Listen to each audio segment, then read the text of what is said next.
बिस्मिल्लाहिर्रहमानिर्रहीम वसल्लल्लाहु अला नबीजिल उम्मी। अल्लाह ताला सूरह मुल्क में फरमाते हैं कि जब इंसान को जहन्नुम में डाला जाएगा तो वो एक जुमला बोलेगा, लो कुन्ना नस्मउ औ नाकिलु मा कुन्ना फी अस्हाबिस सईर, कि अगर हम दुनिया में कुरान सुन लेते या फिर उस पर गौर व फिक्र करते तो आज हम यहाँ पे ना होते। मुफस्सिर किराम जी फरमाते हैं कि सुनने सुनाने और सीखने सिखाने का जिक्र जो है वो अलहदा से किया गया है कि अगर कोई इंसान अगर इसका हिस्सा नहीं भी है तो कम से कम कुरान पाक में गौर व फिक्र करने वाला लाजमी होना चाहिए। फिर वो मुकामात जहाँ अल्लाह ताला ने कुरान पाक में गौर व फिक्र के लिए हमें कुछ मिसालें दी हैं, उनमें एक मिसाल ये है कि अल्लाह ताला ने कुरान पाक में जानवरों का भी तज़किरा फरमाया है और हशरात का भी। और हशरात में अल्लाह ताला ने मक्खी का तज़किरा फरमाया है।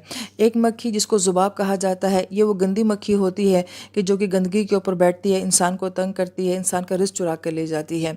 और इसके बिलमुकाबिल अल्लाह पाक ने जो है वो नहल मक्खी के लिए इस्तेमाल फरमाया है और इससे मुराद जो है वो शहद की मक्खी होती है। और इस मक्खी के लिए अल्लाह ताला ने जो है वही का लफ्ज़ इस्तेमाल फरमाया है, वो लफ्ज़ वही कि जिसके साथ ही हमारा जहन जो है वो मलाइका की तरफ जाता है, अंबिया की तरफ जाता है। अल्लाह पाक ने जो है वो एक जानवर के लिए लफ्ज़ इस्तेमाल फरमाया कि ये वही से हर काम करती है। और इस पर मज़ीद ये कि नबी अलैहि ने फरमाया कि मोमिन की मिसाल जो है वो शहद की मक्खी की तरह है। तो आखिर इस जानवर के अंदर ऐसी क्या खुसूसियात हैं कि मोमिन को इसके साथ तशबीह दी गई है।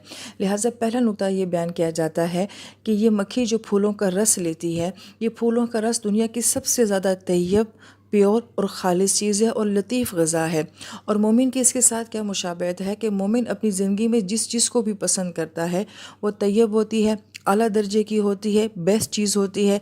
चाहे वो उसका कारोबार है, चाहे वो उसका पेशा है, चाहे वो उसका मकसद है, वो हर चीज़ में जो है वो बेस्ट को तलाश करता है। फिर दूसरा नुक्ता ये बयान किया गया कि ये शहद की मक्खी महज फूलों का रस लेती नहीं है, बल्कि ये अपने साथ पोलन लेकर जाती है, क्योंकि पौधों की हयाताती ज़िंदगी के लिए बहुत ही ज़रूरी चीज़ है और इसी से जो है उनकी अफजाइश का सिलसिला चलता है। लिहाजा महज एक तरफ से लेना नहीं है बल्कि साथ साथ देना भी है। और इससे मोमिन के लिए क्या मिसाल निकलती है कि हमारे जो रिश्ते होते हैं वो भी दो तरफ़ा होते हैं, माँ बाप का और औलाद का, उस्ताद का और शागिर्द का, शोहर का और बीवी का, मालिक का और नौकर का। लिहाजा एक तरफ से लेना होता है और एक तरफ से देना होता है। लेकिन हम अक्सर अपनी ज़िंदगियों में ये देखते हैं कि हम सामने वाले से तो बहुत सारी बातों के मुतालबात करते हैं, डिमांडिंग होते हैं, लेकिन हम देने के लिए तैयार नहीं होते हैं। लिहाजा ज़िंदगी का उसूल है कि जिससे आप कुछ लेते हैं आपने उसको कुछ देना भी होता है। फिर तीसरा नुक्ता जो इंतहाई अहम है कि शहद की मक्खी जो फूलों से ले रही होती है वो महज उनका रस होता है और मिठास होती है और उससे फूल को कोई नुकसान भी नहीं होता। लेकिन जो शहद की मक्खी फूलों को दे रही होती है वो उनके लिए बहुत अहम है, गोया कि उनकी ज़िंदगी है।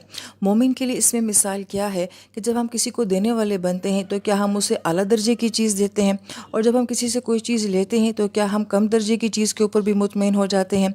जबकि हम अपनी आम जिंदगी में देखते हैं कि ऐसा नहीं होता। हमें लेते वक्त ये ख्वाहिश होती है कि हमें सबसे बेहतरीन मिले, और देते वक्त हमारा ज़र्फ़ ये होता है कि हम किसी को कम दर्जे की चीज़ देना ज़्यादा पसंद करते हैं। लिहाजा मोमिन ऐसा नहीं होता, वो देते वक्त आला हो जाता है और लेते वक्त वो कम के ऊपर भी कॉम्प्रोमाइज़ कर लेता है। फिर चौथा इंतहाई अहम नुक्ता कि जब शहद की मक्खी को फूल से रस चूसना होता है तो वो अपना पूरा वज़न अगर फूल की पंखुड़ियों पर डाले तो मुमकिन है कि वो टूट जाएं या उनको नुकसान हो। लिहाजा शहद की मक्खी इस अंदाज से रस को चूसती है कि वो अपना पूरा वज़न उस पर नहीं डालती, उसको कोई नुकसान नहीं पहुँचाती। लिहाजा वो किसी से फ़ायदा भी ले रही है तो उसको बगैर नुकसान पहुँचाए ले रही है। क्या हम भी ऐसा ही करते हैं? अगर ऐसा होता तो जो हमारे हुकूमती इदारे हैं, पब्लिक प्लेस हैं, गवर्नमेंट के इदारे हैं, तो उनका ये हशर ना होता। लिहाजा हम उसे गवर्नमेंट की चीज़ समझ के जो है रफ़ इस्तेमाल करते हैं। और अगर रिश्तों के मामलों में आ जाएं तो औलाद माँ बाप को महज जो है अपनी ख्वाहिशात पूरी करने का एक ज़रिया समझती है, शोहर बीवी को एक काम करने वाली मशीन समझता है और बीवी शोहर को अपनी ज़रूरियात पूरी करने वाली एक मशीन समझती है। शागिर्द उस्ताद से उस वक्त तक ताल्लुक़ रखता है जब तक कि उसने उससे इल्म हासिल करना है और फिर उसके बाद वो उसके किसी काम का नहीं रहता है। हम अपनी आम जिंदगी में यही करते हैं कि किसी दूसरे से भरपूर फ़ायदा उठाते हैं मगर शदीद नुकसान पहुंचाकर। लिहाजा मोमिन की मिसाल कैसी है कि अगर वो ज़िंदगी में किसी से फ़ायदा उठाएगा तो उसको कभी नुकसान नहीं पहुंचाएगा बल्कि उसको मज़ीद खूबसूरत ही बनाएगा।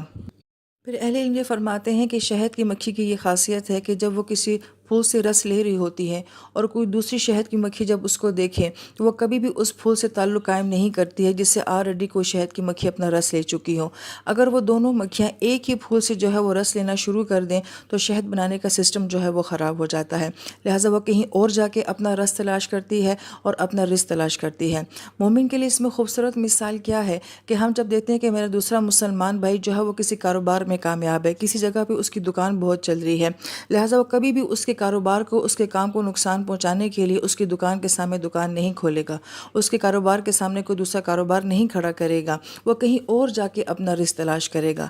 لہٰذا زندگی میں جس کسی کو مومن کامیاب دیکھتا ہے تو اس کو اس کی دنیا میں کامیاب چھوڑ کے وہ اپنی کامیابی کہیں اور ڈھونڈنا شروع کر دیتا ہے۔